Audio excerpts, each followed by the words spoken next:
This video falls under fair use. Fair use allows commentary, criticism, and reactions. Wack speaking on Jim Jones and Max B. Check it out. Man, we just went out yesterday. I took Blueface to Hit Boy Studio. We did the song, him, OC Press, Zoe, Sama Hit, and shot the video today, running and gunning. Talking about Blueface being more viral than Max B.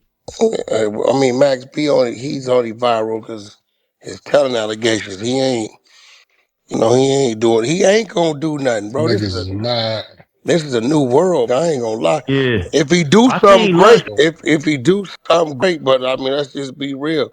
He wasn't doing nothing before he left, and it's a different world. They got about 24 mixtapes that came out maybe within 2 years. All new and ain't none of them never did nothing. We talk about nothing never did nothing, but what had the streets was his. Nah, bro, it never. I mean, look, we just talking. Hold on, Kratos. I'm gonna bring you back up, bro. If we just talking business, bro, like, dude never did nothing. Hey, listen, bro, I don't know Max B. You don't have to know nothing right. I'm just telling you. We talking about an art. I'm not talking about. No, we talking about music, bro. The nigga actually made music, and he got. But it never did nothing. That's a fact. Never did nothing. Matter of fact, while he was still locked up, he got a song that came out when he locked up. Okay, it didn't do nothing. It did something. Hold on. You got it, bro. I'm gonna tell you that shit went gold. That shit went gold, bro. And you got it. He had 14 bro, tracks. even French Montana wouldn't tell you that album went gold, bro. It didn't do nothing, bro. Here we go, Chuck Beef Rider. Okay, what's the name of the album? It was 14. They cut them down because listen. What they took it down? It really hold on a second, Wack. It was all clear. They dropped it. One of the songs had Kiss on it. The other song had Mano on it. One of the songs had A Boogie on it. One of the songs had Wiz Khalifa on it. One of the songs had everybody that was moving and doing it featured Wiz Khalifa, A Boogie, Jadakiss, Cameron, and others. Right, I'm looking at it.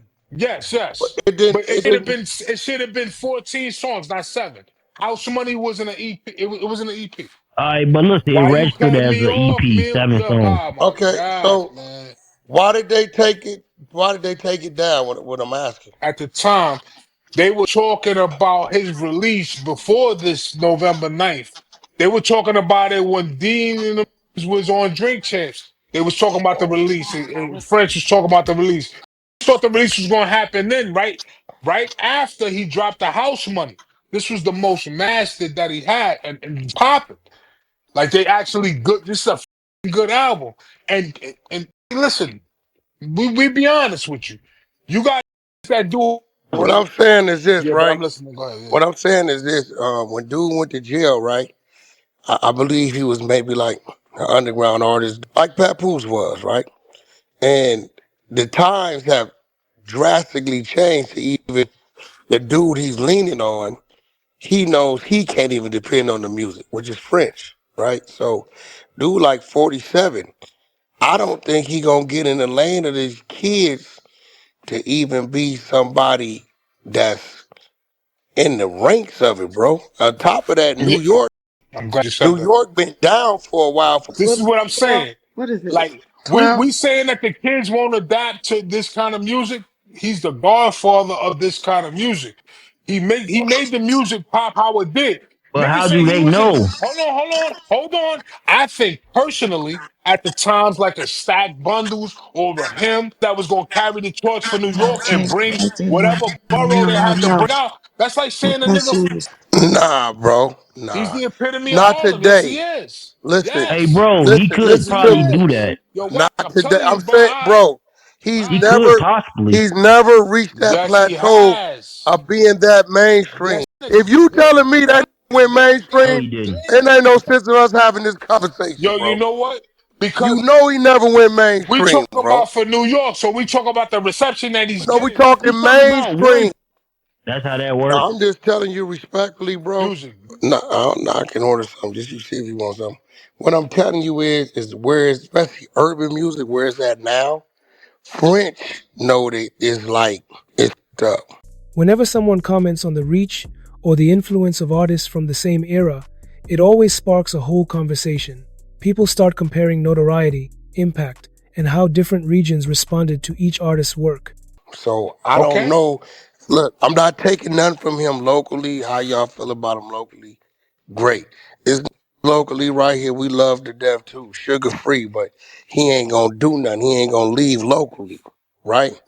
I get it. I can recite songs you probably never heard of, whatever, right? Realistically, when it comes to the business of it, looking at him, he's aged. The way music has changed, and New York is down, right? It's been down for some time, right? When it comes to their up and coming artists, it's just Cardi. You know what I'm saying? I ain't never seen New York on his knuckles this long. A lot of these Ricos snatched a lot of these youngsters up. I was like, had a buzz. You know, a couple of them got snatched up or whatever. But Fabio, I thought he was gonna do something. I'm a fan of him. Me too. But whatever happened, I'm telling you, bro. Max B won't sell. Max B won't sell 1,000. And you know Jim Jones only sold 400 copies. But Jim Jones got way more relevance than a Max B. What's up? So what are my thoughts about this? Here's the thing. Whenever Wack brings up a comparison like this, it taps into a long-running discussion about how artists get measured. Some people look at reach, and they'll point out how Jim Jones had records that traveled far outside the East Coast and connected in different markets, which naturally puts him on a certain level in terms of visibility. Others look at influence, and Max B's name always comes up in that conversation because the style he helped build carried through a lot of later artists and shaped a sound that people still reference today. That's why conversations like this get so much traction. You're dealing with two different forms of impact, and fans value them differently. And when Wack gives his take, he's usually speaking from a business angle, focusing on scale, travel, and how far certain records reached. But then you have the people who focus more on the creative side, pointing out how certain cadences, melodies, and approaches to hooks ended up affecting a whole generation of rappers. That's what keeps this debate fresh every time it comes up. It also shows how the culture remembers artists in layers, some for movement, some for influence, some for catalog, some for energy. Okay, so drop a comment, smash that like button, and make sure you subscribe for more videos like this, and I'll see you in the next video.